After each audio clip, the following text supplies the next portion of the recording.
एक गांव में एक स्वाभिमानी चौधरी रहते थे। उनकी एक बहू थी जो बहुत ही बुद्धिमान और हाजिर जवाब थी। उसी गांव में एक महाजन साहूकार रहता था जो बहुत ही लालची और धूर्त था। वह लोगों को धोखे से कर्ज के जाल में फंसाकर उनकी जमीन और संपत्ति हड़प लेता था। एक बार महाजन की नजर चौधरी की उपजाऊ जमीन पर पड़ी। उसने एक षड्यंत्र रचा और चौधरी को एक ऐसी शर्त में फंसा लिया जिसे पूरा करना असंभव लग रहा था।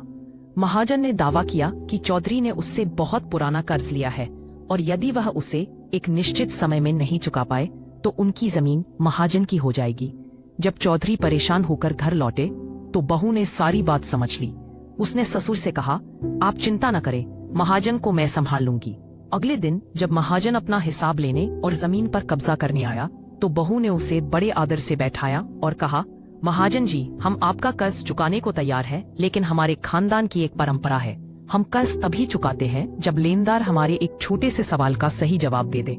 महाजन ने सोचा कि वह बहुत ज्ञानी है। उसने तुरंत शर्त मान ली। बहू ने पूछा, बताइए महाजन जी, दुनिया में सबसे मीठी चीज क्या है और सबसे कड़वी चीज क्या है? महाजन ने अपनी बुद्धि का प्रदर्शन करते हुए कहा, इसमें क्या बड़ी बात है, सबसे मीठा शहद है और सबसे कड़वा नीम है। बहू मुस्कुराई और बोली, नहीं महाजन जी, आपका जवाब गलत है।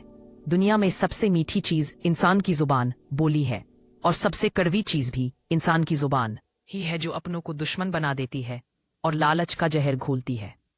गांव के लोग भी वहां जमा हो गए थे। अपनी पोल खुलते देख और बहू के तर्कों के सामने महाजन इतना शर्मिंदा हुआ कि उसने अपना दावा छोड़ दिया और वहां से भाग गया। चौधरी की जमीन बच गई और गांव ने एक बार फिर समझ लिया कि बुद्धि लालच से बड़ी होती है।